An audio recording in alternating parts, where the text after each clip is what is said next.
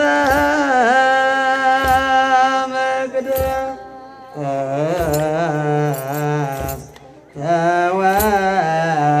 ተወክፍዋ በቤተ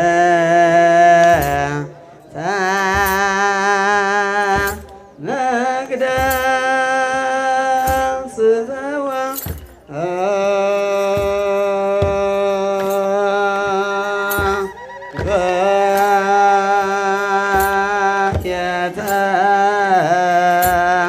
መቅደስ ተወክፍዋ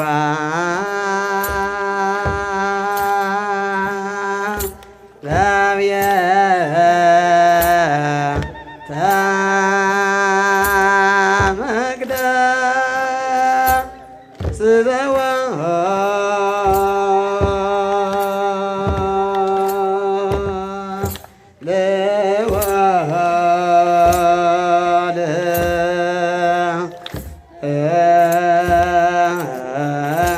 ሰምራ ዳዊት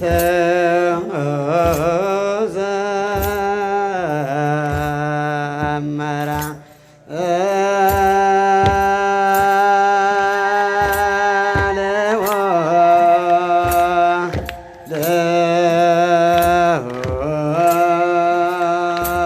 ሰምራ ዳዊት ዘመራ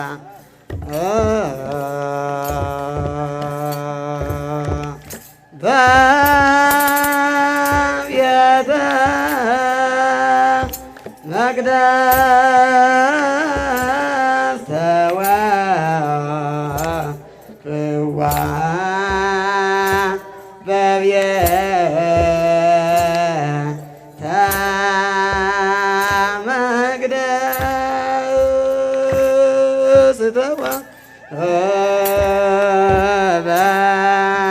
በቤተ መቅደስ ተወክፍዋ በቤተ መቅደስ ለወደ ሰምራ ዳዊት ዘመራ ለወደ ሰምራ ዳዊት ዘመራ በቤተ መቅደስ ተወክፍዋ በቤተ መቅደስ በቤተ መቅደስ ተወክፍዋ በቤተ መቅደስ ለወደ ሰምራ ዳዊት ዘመራ ለወደ ሰምራ ዳዊት ዘመራ በቤተ መቅደስ ተወክፍዋ በቤተ መቅደስ በቤተ መቅደስ ተወክፍዋ በቤተ መቅደስ ለወደ ሰምራ ዳዊት ዘመራ ለወደ ሰምራ ዳዊት ዘመራ በቤተ መቅደስ ተወክፍዋ በቤተ መቅደስ በቤተ መቅደስ ተወክፍዋ በቤተ መቅደስ ለወደ ሰምራ ዳዊት ዘመራ ለወደ ሰምራ ዳዊት ዘመራ በቤተ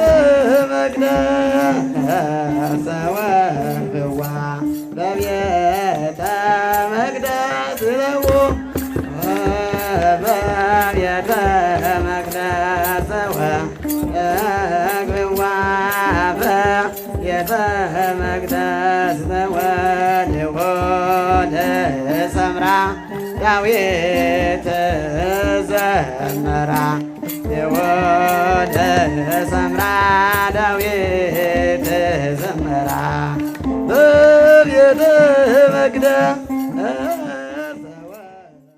አቦቲ ኬኛ ቤክቶታ መነ ክርስቲያና የደሎ ያሬን ኑ ቆጴሰ waaqayዮ ጎፍታን ሰገሌ ኤርገሞታ ኑፍ አደጌሲሱ ሰገሌ ኤርገሞታ ኑፍ አደጌሲሱ በረ ተጃጅለ ሳኒ ኑፍ አደሬሱ ኤጋ ጉያ ከሌሳ ራጀል ቀበኔ ሳቲ ሰገል ጉያ ራቲ አንገሳ ከነጋኒቲ waaqayዮ ሳኒ ገለቴፈቻቲ ጅሩሜ waaqayዮ ጎፍታ ድል ጀዳ waaqayዮ ስርቲን ገለቴፈዳ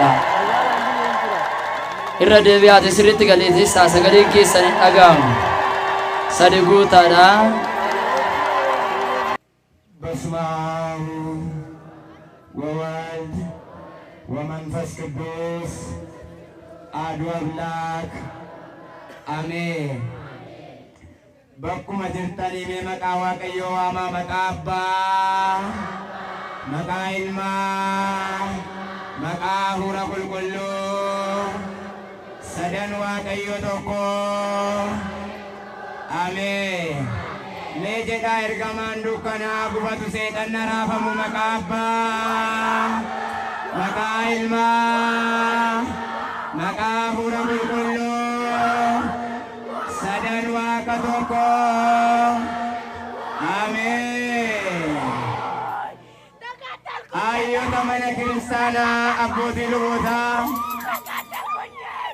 waaqayyoon diina akka hiitan ijoollee isaa akka hiittaniif aangoo kan isinii kenne abbootiin lubootaa obboloottan daaqonootaa abboottanii farmoottan oolonni waaqayyoo hundi keessan guyyaa har'aa kana jaalala giiftii maaramii ta'ee ayyaana ishee kabajuudhaaf eebba ishee hirmaachuudhaaf iddoo kanatti fagoof dhiyoorraa argamtanii kan jirtan nagaa galata waaqayyoo akkam dhuftanii warri nagaa qabdan nagaa fadhaa akkam jirtu akkam yoo nageessanii waaqayyoo bara baraan dabarsee guyyaa guyyaan dabarsee guyyaa kanaan nu ga'e galanni ilillee ulfinni saafatu mee galateeffadhaa waaqayyoo keessa galateessaa waaqayyoo mee bakka jirtanii har'aan kan nu ga'e waaqayyo guyyaa kana kan nu eeyyame waaqayyo saayitii kana kan nu kenne waaqayyo mee galateeffadhaa galateessaa galanni maqaa waaqayyoodhaaf haa ta'u waaqayyoon galateeffannee gonkumaa maqaa ishee biraa hambisuu kan hin dandeenye dallaa horiitti ilma ishee wajjin yeroo da'umsaa ari'atamuutti bara Gibxiitti ilma ishee wajjin yeroo qormaataa fannoo jalatti ilma ishee wajjin yeroo mucaan ishee gidiraa argu har'as immoo mirga ilma isheetiitti kan ol baate durboo maaramiif galanniif ililleen ishee haa ta'u mee dabalaa galateessaa galanni waaqayyoof haa ta'u.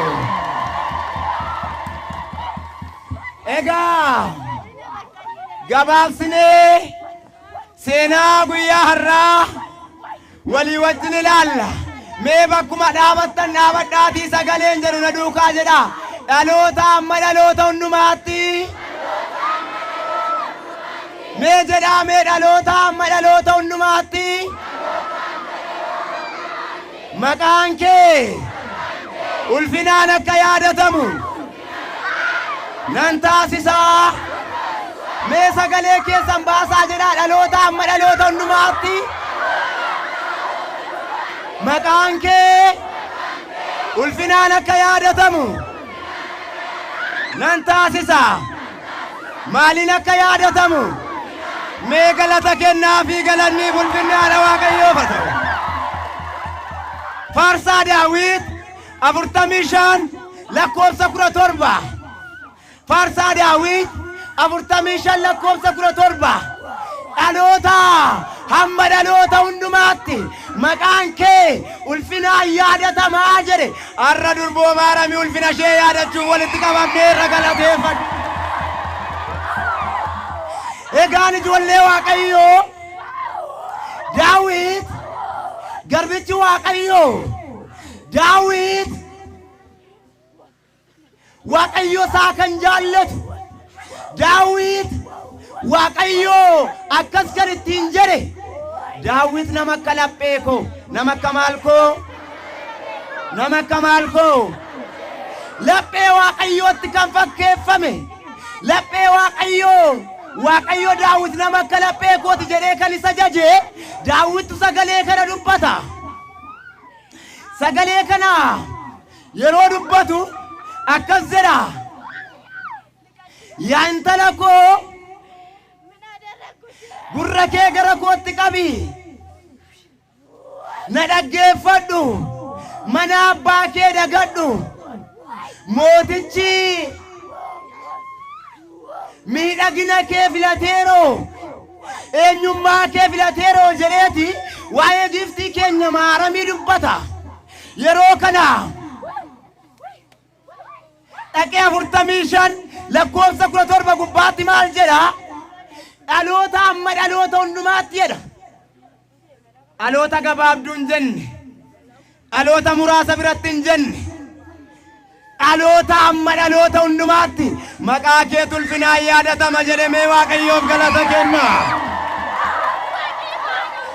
Egaan ijoollee Waaqayyoo guyyaa har'aa kana kabaja haadha keenya qulqulleetti Kidaana Mirat yookaan Maariyaam kan jennu kabaja ishee eebba ishee hirmaachuudhaaf ayyaana ishee simachuudhaaf iddoo kanatti kan argamnedha. Waaqayyo guyyaa kanaan nu ga'eef galanna ta'umee galateessa. Egaa ijoollee Waaqayyoo qulqulleetti haati keenya guyyaan irraa kun yookaan kan ittiin yaadatamu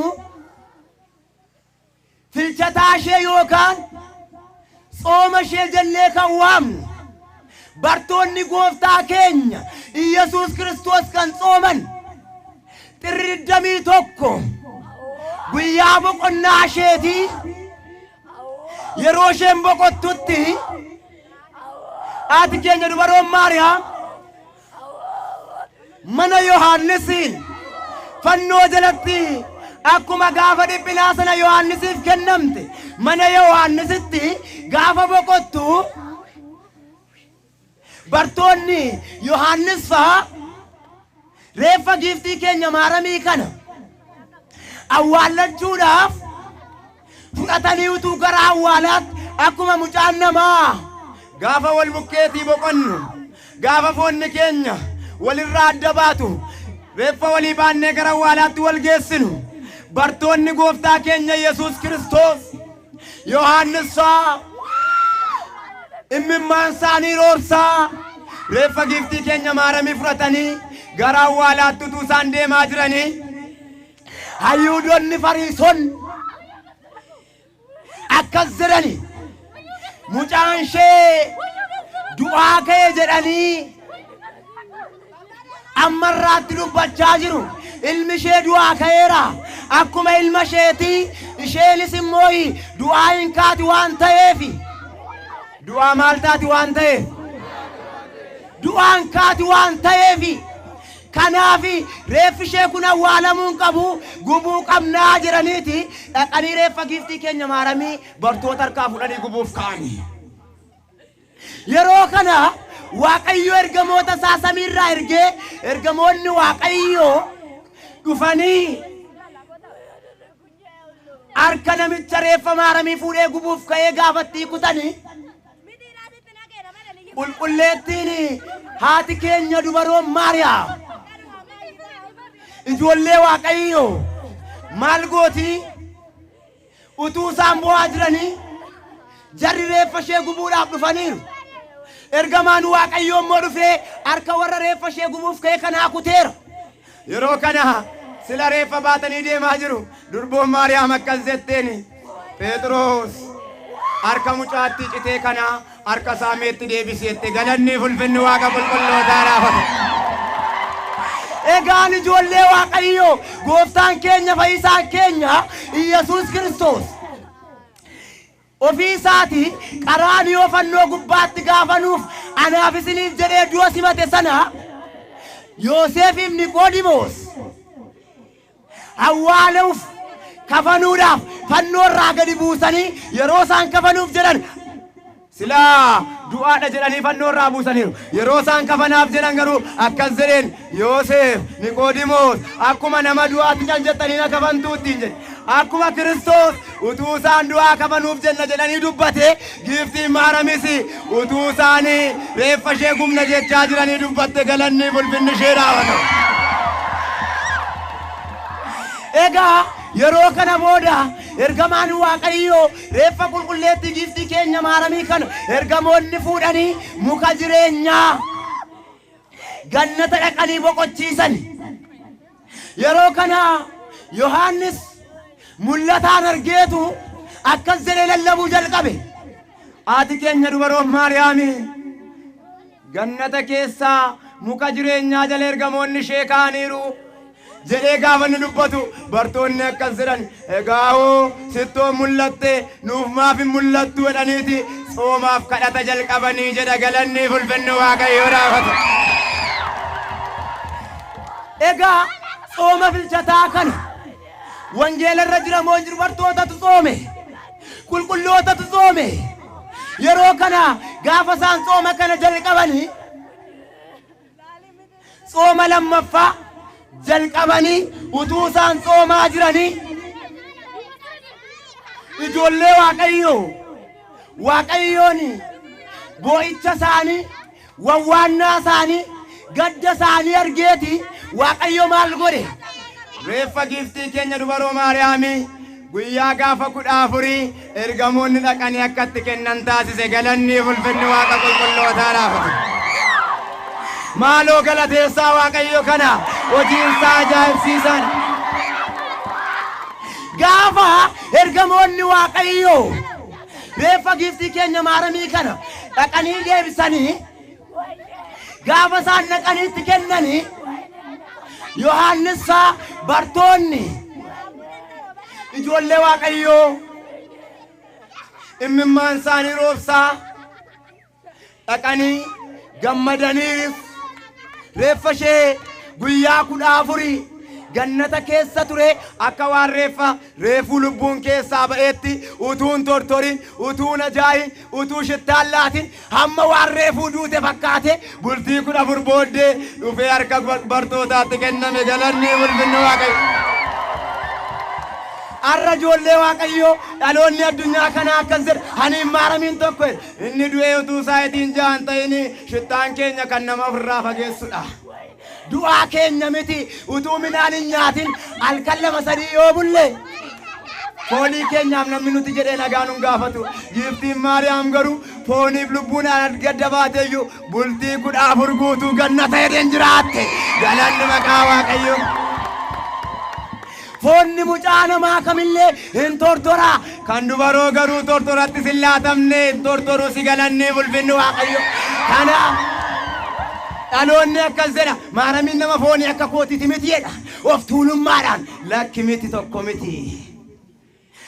miti. Egaa ijoollee Waaqayyoo yeroo kana akka waan reefu lubbuun keessaa ba'etti reeffa ho'aa argatanii dhaqanii gaafa awwaalanii jedhanii. Egaa ilmi ishee ajaa'ibsiisaadha. Daawit akkas jedhe faarsaa isaa gubbaatti duuti qulqullootaa ajaa'ibsiisaadha jedhe. Duuti maali? Duuti qulqullootaa ajaa'ibsiisaadha galanni ulfinni Waaqayyoodhaaf. Egaa ijoollee Waaqayyoo yeroo kana gaafa isaan bultii 14 gaafa awwaallatanii jedhani bultii 15 akkuma ilmi ishee gaafa guyyaa 3 dhagaan irraa kaasaa utuu hin jedhin awwaalota diigee dhagaa gaggalagalchee eegdota awwaala eeganii ifa isaatiin kukuffisee teessoo isaa ulfinaatti ol ba'e durboo maaramiitiin kaate. Gaafa guyyaa sadii yookaan gaafa guyyaa 16 sarara nuun kabajaa jirru kana qulqulleettiin dubaroon Maariyaam haati keenya duuti irratti aboon qabu ilmi ishee waamee awwaala lafa awwaalamte keessaa kaatee utuu isheen ergamoonni itti marsanii faarfannaadhaan galatoodhaan ililjechuudhaan utuu isheen ol baatu utuu isheen gara samiitti ol ba'aa jirtu argina. Kan argummoo eenyudha? Toomaasi. Toomaas immoo yeroo gooftaan du'aa ka'e iyyuu hin kaanee shakkii lapheensaa waan shakkuuf mamaa ture. Achi duumessa keessatti ergamoon inni wangeela barsiiseeti akka irraa konkolaataan hin deeman egaa qulqulloonni yeroo wangeela barsiisaa turani. Duumessaan marfamee utuu adeemaa jiru ijoollee Waaqayyoo gifti ergamoonni itti marsanii faarfachaa utuu isheen harragaa gara samiitti ol ba'aa jirtu argeeti imimmaan isaatti roobse yaada koo jedheeni. Yaada koo yeroo mucaan kee ol beesitu hin arginamne siinis immoo tun arginamnaa hafnee ollee utuu sin arginamne ollee gaafa inni ba'u Toomaas jetteen ilaa obboloonni kee gara biyya lafaa jiranis akka isaan hin gaddineef hoo'u kun sabbata kooti dhaqiiti kaateetti hin gaddinaa gara mucaa ishee dhadheetti jedhaatti naa hima. Gara mucaa isheetti ol baateetti gara eessaatti ol baateetti gara eessaa gara ilma ishee isa hundumaa jiraachisuu galanni ulfinni isaaf haa ta'u gara ilma ishee. Egaa ijoollee Waaqayyoo yeroo kana ergaa Toomaas dhufee akkan jedhe Yohaannis haati keenya yoo jedheen silaa gooftaan bartoota isaatiif haadha godhee kenneera waan ta'e isheen boqotteetti nuun ishee awwaalleerraa jedheen boollatti awwaaltan natti agarsiisaa. Toomaas garuu argee dhufeera. Yeroo kana gaafa isaanii bakka awwaala ishee maaliin akka kafantan akkamitti akka awwaaltanii beektuu jedhee gaafa inni itti haasa'u isaan waan hundumaatti himanii.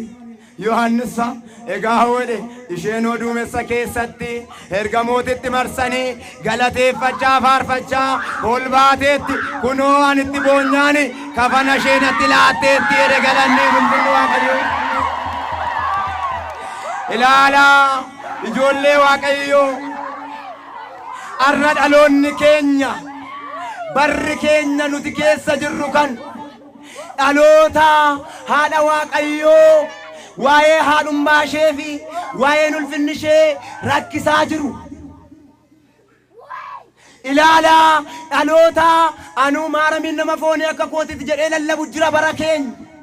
Garuu qulqulleettiin dubaroon Maariyaam Kiristoos Yesuus ofii isaatii gaafa du'e wangeela Yohaannis boqonnaa 1:1 jalqaba sagaleetu ture sagaleen samiirra ture inni dhufee foon durboo maaramii uffate foonni maaramii sun kabajamaa waan ta'eef biyyootti dabalame utuun tortoriin biyyoo keessaa fudhatee ka'e durboo maaramiis akkuma bartoonni akka namaatti awwaalani foonni ishee biyyootti utuun makamini kabajaan kaate galanni ulfinni Waaqayyoodhaaf haa ta'u kabajaa ulfinaa. Kanaaf maal jedhe abbaan keenya Daawit faarsaa 45 lakkoofsa 9 gubbaatti wati qawwoomu nigist ba'imaanii ke mootittiin uffata warqeedhaan kuulamee uffattee mirga ilma ishee dhaabatti galanni ulfinni Waaqaaf. Mirga ilma ishee uffata warqeedhaan kuulamee uffattee mirga ilma ishee dhaabatti. Mirga maal ishee? Mirga maal ishee? Mirga ilma ishee dhaabatti jedhe. Egaan ijoollee Waaqayyoo mirga ilma ishee kan dhaabatu ilma kan qabu mirga ilma ishee kan dhaabatu durboo maaramii malee hin jiru. Addunyaa isa fayyisu kan ta'e durboo maaramii malee hin jiru. Maal jedhaa wangeela Luqaas boqonnaa kudha tokko lakkoofsa 27 gubbaatti Kiristoos foon uffatee addunyaa kana gubbaa deemee yeroo barsiisaa ture yeroo inni lallabaa ture namoonni akkas nama dhaabattanii dhaggeeffattan kana isa jala taa'anii baratu turani yeroo kana guyyaa tokko utuu namoonni baay'atanii baratanii haati tokko yookaan dubartiin tokko akkas jetteeni yaa gooftaa gadameessi si baate harmati hoote eebbifamaadha inni haa gammadu jette galanni ulfinni Waaqayyoodha. Gadameessi si baate harmati hoote eebbifamaadha. Gadameessi maal si godhee? Gadameessi maal si godhee? Ilaalaa ijoollee Waaqayyoo maaliif kana jette? Ergamoonni Suraafeliif Kiruubeel kochoo jaa warri qabani kochoo jaa warri qaban macaafa Isaayyaas boqonnaa 6 lakkoofsa 1 kaasanii gaafa ilaaltan ergamoonni warri kochoo jaa qaban lamaan miilla isaanii uwwisu lamaanii fuula isaanii uwwisu lamaan immoo teessoo isaatti naanna'anii galateeffatu maaliif miilla uwwisuun isaanii gooftaa keenya si dura dhaabachuu hin dandeenyu fuula uwwisuun isaanii waaqa keenya waaqummaa kee ilaaluu hin dandeenyu. Durboon Maariyaam garuu isa ergamoonni ilaaluu hin dandeenye kan qulqulloonni ilaaluu hin dandeenye gadameessa isheetti baattee galanni ulfinni isheedhaaf haa ta'u kabajni isheedhaaf. Egaan ijoollee Waaqayyoo gara samiitti ol ba'uu isheedha guyyaanarraa gara mirga ilma isheetti ol ba'uu isheedha guyyaanarraa kana kabajannaa kana tamannaa. Amantii kanaan dhaabatee mootummaa isaa nama argatu Waaqayyoon nu haa taasisu. Mirga isaa nama argatu Waaqayyoon nu haa taasisu. Egaa maal akkamitti jechuu danda'a? Dhalootaaf hin galu waa'een ol ba'uu isheetii kun maal akkamitti ol baateedha? Maal akkamitti maaramiin fooniin ol ba'uu dandeessi? Silaa nama foonii akka keenyaateedha. Ijoollee Waaqayyoo Eliyaas gara samiitti ol ba'ee jedha wangeelli. Gara eessaatti ol ba'ee? Elsaayi wajjin utuu deemaa jirani Elsaayi wajjin utuu barsiisaa jirani Elsaayi bukkeeti gara Waaqayyootti ol fudhatame eenyu Eliyaas. Egaa mee ijoollee Waaqayyoo Eliyaas moo durboo maarameetu caala? Eliyaas koo Kiristoosii fi garbicha hin bitamee fi lapheesaa Kiristoosii bichisiise giftiin maaramee moo'ee harmatti qabdee hoosiste baraa Gibxiitti duukaa godaante dallaa horiitti duukaa dhiphatte fannifamuutti duukaa mimmaarroomsite galanniif kabajii ulfinni isheedhaaf. Kanaaf waa'een ol ba'uu giftii baay'ee nama dinqu Heenookis ol ba'eera. Qulqulloonni koo warri Waaqayyoof adda ba'anii fooniin ol ba'uun isaan hin dhibu. Harkisi dachee kanaa isaaniin hin simattu hin dandeessus harkistees hin dandeessu. Astamaariin barnoota fiigisii barsiisu akkas jedha yeroo barsiisu guula harkisa dachee kan jettu tokko jira. Guula harkisa lafa waasi ol darbannee gaafa kaamnu wan dhagaa yoo darbanne naannoftee dhuftee eessuma buuti. Lafumatti gad deebiti fagoottis darbadhaa asii olis darbadhaa dhagaan suni fiiziksii keessatti guula harkisa dachee jedhama. Dhuftee lafa buuti. Qulqulloota garuu guulli harkisa dachee kanaan dandeenye galanni ulfinni Waaqayyoodha. Hin dandeenye. Taasumaa hin dandeenye. Egaa ijoollee Waaqayyoo gabaabaamatti guyyaan har'aa kun Daawiti dhaloota amma dhaloota hundumaatti maqaan kee ulfinaan akka yaadatamu taasisaa jedhe. Maaliin akka yaadatamu? Maaliin akka yaadatamu? Har'a ulfinaan yaadachaa jirra mee galateessaa kaa ijoollee Waaqayyoo dhaloota amma hundumaatti. Dhaloota hundumaa biratti jedhe ulfinaan yaadatama. Maaliif isheetu ulfaattuudha maaliif isa ulfaataa hundumaa gararraa jiru isa ulfaataa tilmaamamuu hin dandeenye Kiristoosiif mana bultoosaa taate kanaafitu ijoollee Waaqayyoo maqaan kee ulfinaan akka yaadatamu taasisaa kana duwwaa miti garbichi Waaqayyoo Daawit kan inni jedhe faarsaasaa 45 lakkoofsa 16 irratti immoo maal jedhe akkas jedhe mee jedhame yaa qulqulleetti jedhame yaa qulqulleetti iddoo abbootii keetii ijoolleetu siif dhalataa iddoo maal keetii iddoo abbootii keetii yaa qulqulleetti ijoolleen sii dhalatuu galanni ulfinni isheedhaaf haa ta'u eeyyee ijoollee tawaahidoo kaleessaa Yohaannisaa Phexrosaa Abbaan Giyoorgisaa, Abbaan Hiryaaqoosaa,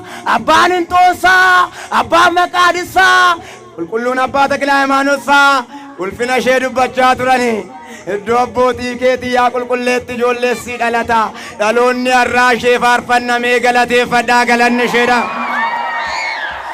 Eeyyee maarree abbootiin darban Abbaa Hiryaaqoosaa galatoo guddaadhaan ulfina guddaadhaan qidaaseedhaan yaa dubaroo kanaaf si jaallanna nyaata jireenyaa dhugaatii jireenyaa sirraa arganneedhani galateeffachaa turan galanni ulfinni egaa abbootiin darban nyaata jireenyaa dhugaatii jireenyaa sheetaan kan du'uu hin dandeenye kan biyyoon hin dandeenye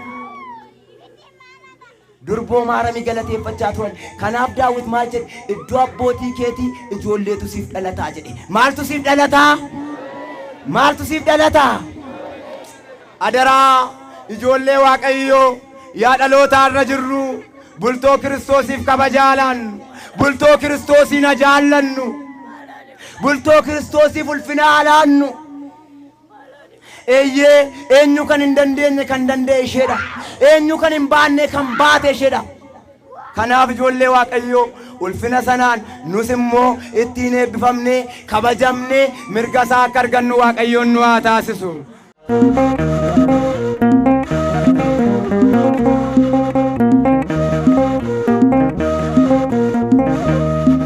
Guyyaa kanaaf sa'aatii kana kan nu agarsiise Waaqayyoo galata guddaa argatu jecha. Ani Abbaa Gabra Mikaa'el Geetaachoon jedhama. Kan inni irraa gara biyya kanaatti dhufe Wallagga Lixaati. Magaalaa Gimbiidha dhaloonni koo. Egaa yeroon gara iddoo kanaatti dhufu tajaajilaaf jecha obboleessi koo Daaqoon faarfataa jabeessaan akka aanaa kanaatti mana amantaa waliin ta'uudhaan mari'atanii gara iddoo kanaatti tajaajilaaf na waamanii. Tajaajilaaf yeroon gara iddoo kanaatti dhufu galgala uummanni biyya kanaa harki caalu kan amantaa isaa hin jaallata gin mana amantaa isaa hin ba'u qabaa seexanaa guddaatiin qabamee meeshaa seexanaa kotota adda addaa baachuutiin jireenya isaa dhiisee mana amantaa isaa dhiisee bakkee ture yeroon dhufu nama 4 duwwaa mooraa keessatti argee jechaadha. Egaa ayyama Waaqayyoo ta'e maal akkamitti biyya kanatti amma kana ta'ee ta'a jedheetan Waaqayyootti imimmaan koo roobsan ture. Egaa Waaqayyoo galata guddaa argatu halkan abjuudhaan waan tokko natti agarsiisuutti ka'e dubbicha biyyicha sodaadheetan dhiiseen keessaa ba'een sokke asokkuyyuu immoo malee turuu hin dandeenye iddoo sanattis waan garaagaraa natti agarsiisuutti ka'e kana booddee Gadaamii Dabra Libaanoosiin subaa'een dhaqeen achitti qabadhe bakka sana utuu hin jiruus haala iddoo kanaa akka taabonni biyya kana awwaalamee jiru waan akkasii natti agarsiisuutti ka'e achii booddee cuuphaa lammataaf biyya kanatti na waamame dirqama humnaan ol gaafa natti ta'ee jedhee ani bara hamaa kana keessa dhaloonni kana wanta amanu miti wanta ta'eef antaabota kana nan baasa sin jedhu waadaa siif hin galu hedheetan halkan yeroo wanti tokko natti argamu na doorsisu nan didan ture garuu eeyyamaadha keenya qulqulleetti kidaana maratii ta'e guyyaa tokko galgala madirakii irraa barumsa utuun uummata barsiisaa jiru ifuma guddaadhaan samii keessa kallattii fakkii isheetiin siiliimti kidaana marati ifa guddaadhaan urrii keessa samii keessa utuun barumsa kennaa jiru uummatatti gaafa karaa taabonni ishee ba'u kana asii achi mul'attee jettu utuun hin beekin taabonni ishee awwaalamee biyya kana jira ilaa kunoo kidaanotiin karaa taabonni ishee jiru baatee sin eebbisaa jirte dheetan uummata iyyeen itti agarsiise uummatis gaafa argu hin iyye Kanaan booda taabota ishee kana akkamitti akkan baasu immoo hin beeku waan ta'eef aanolii naa beeksisaa agarsibkatii naa beeksisaa jedheetan dabireetti dubbanne ofii kooti subaayee lammataan qabachuu deeme subaayee qabannee yeroo dhumnu carraa ta'e dhukkubni hamaan gara biyyaatti seenaa jira. Taabonni kun immoo akka ba'u immoo guyyaan baasus immoo hundumaa fudhadheen jira. Aduu sana akkan taabota kana hin baasneef yommuu na dhowwan illee guyyaa sana waan tayyama waaqayyoo ta'eef darbuu waan hin dandeenyeef utuu rasaas meeqa xiyyitiin meeqa na eeggatu gara iddoo kanaatti hawaasa bal'aa sassaabannee gara iddoo sanaa dhanne lubooti 24 ta'anii qofforanii dhagaa gurguddaa irra galagalchanii iddoo sanatti illee wantu na mudate lubumti mana amantaa keenya baay'ee taabota kana namatu awwaale akkamittiin dhagaan kun irra kaa'ame gaaffii na gaafannaan waaqayyo gochuu hin danda'annaan taabota kana namatu awwaale gite dhagaan kun irra kaa'amu namni irra kaa'uu hin danda'u taaboti kun hin argamu amantaa keenya balleessita kanuma ittiin qofforaa jiru kanaa hin askiyasi balleessa hanga lubinaan jedhutti ga'e galata waaqayyoo ta'u yeroo taabota bukkee utuma qofforanii dhagaa gaggalagalchanii taabota bukkee ga'an iddi mukaa taabota ammatee jira yeroo taabota bukkee ga'an taabota bira geenye taabota hin fuuna jennu samii keessaa qasta dammanaan hin dhufe hin uwwise uummatinni kaan hin kukkufe luboonni qofforaa jiran hin kukkufanii taarikii kanaan taabota sana iddoo sanaa fudhannee gara iddoo kanaatti deebine 2012 Meggaabeeti 16 ba'e.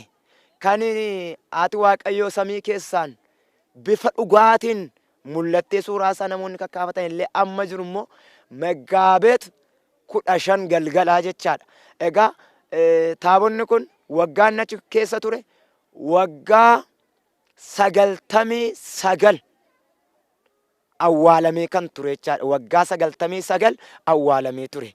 Egaa abbootiin iddoo sanarra jiranii namni taabota kana awwaale monokseenii mana keenya bulee darbe jedhaniiti ragaa kanaa ba'u nutti meera tulluu kana sodaadhaa jedhee nutti meera tulluu kana immoo guyyaa 16tti sagadaa itti qalaa jedhee faa nutti mee waan jedhu kana abbootiin achirraa kan amma ammaatti ragaa ba'aa jiranii jechaadha. Waaqayyo galata guddaa argatu yeroo sana dhibeen hamaan gara biyyaatti dhufe illee kunoo nurraa tasgabbaa'ee iddoo kanatti waaqayyotti bu'aa turre amma immoo kunoo lafti ishee mirkanaa'ee mana ishee iddoo sana irratti ijaaruudhaaf abbaan keenya qulqulluun Abuna Qoostoosis gadaamii godheen iddoo sana dhufee gaddama laficha lafaa nu xumuraa nuun jedhanii xumurree jirra amma gaayyama waaqayyoo yoo ta'e dhagaa bu'uuraa kaa'uudhaaf abbaan keenyas waadaa nuu galanii jiru gadaamii kana dhaabuuf jenna kiristaanonni biyya keessaas biyya alaas eebba isheef waadaa ishee kana argachuudhaaf ijaarsa ishee illee akka nu gargaaranii ani egaa ergan biyya kanatti dhufe akka kanatti xillaatii kana baasee kunoo bataskaana qulqulluu waaqa abbaa galchee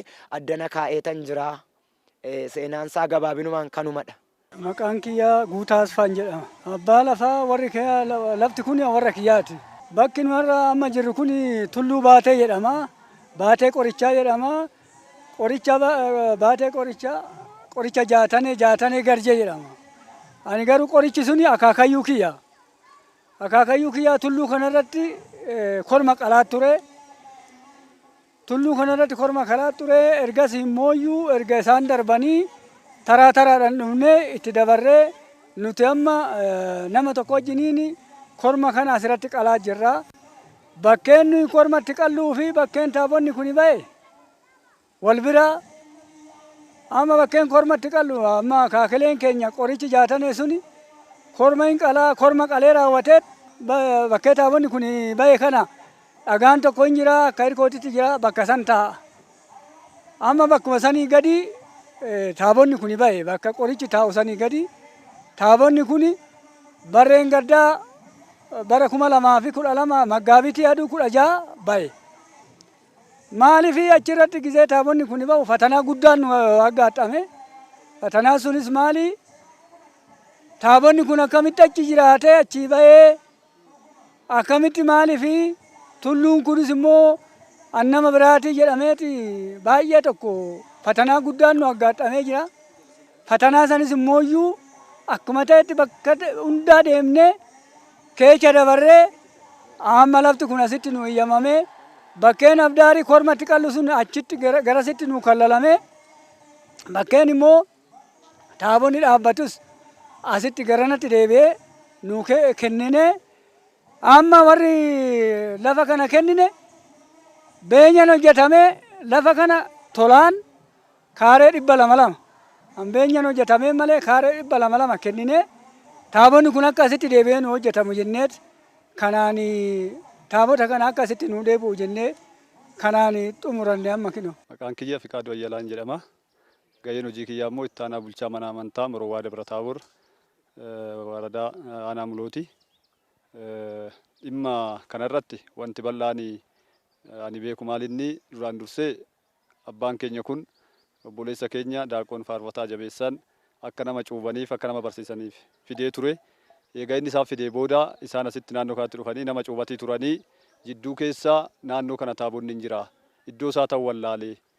Kanaaf yeroo gizee isaa ga'e deebi'ee isinitti himaa waan jedhu kana kaasanii haa ta'u egaa jiraatee gammannee ofitti fudhannaa jechaatii turre. Olee bulee waggaa tokko yeroon guutiin keessa deebi'anii dhufanii bara 2012 ji'a Maggaabitii taabota naannoo kana abbaan keenya baasanii taabota kana baasuu keessatti rakkoolee hedduunis nu quunnamee darbee jira. Tokkoffaa irratti akkuma beekamu taabota kana yeroo ba'u qaama dhimmi ilaalu waradaa beeta kinatii eeyyamsiisuun dirqama ta'a, aanaa eeyyamsiisuun dirqama ta'a. Qaamolee kana eeyyamsiisuu keessatti qaamoleen dhimmi isaan hin laallanne taabonni kun asiin ba'uu hin qabu jechuudhaan sadarkaa federaalaatti jeequmsa ka'a jedhanii gabaasanii sadarkaa federaalaatiif humna ittisa Oromiyaa fidanii turanii. Yaa ta'u itoo garuu uummanni keenya rakkoowwan kana hunda dandamatee nuti kan baasuu barbaadnu taabota giiftii keenyaa kidaana biratiif baasnaa waan jedhuun uummanni keenya taabota kana guyyaa san poolisoonni dhufanis humni eeggataa dhufes waliigallee wal dubbannee bulchaa aanaa qaama nageenyaa hunda taanee waliigallee taabota kana baafannee jirra jechaadha. Isaan alatti guyyaa taabonni sun ba'e jammaree amma ammaatti dinqiiwwan adda addaa kan raawwatamaa jiranidha. Tokkoffaan namni ijaan hin argine baay'ee isaa affayi.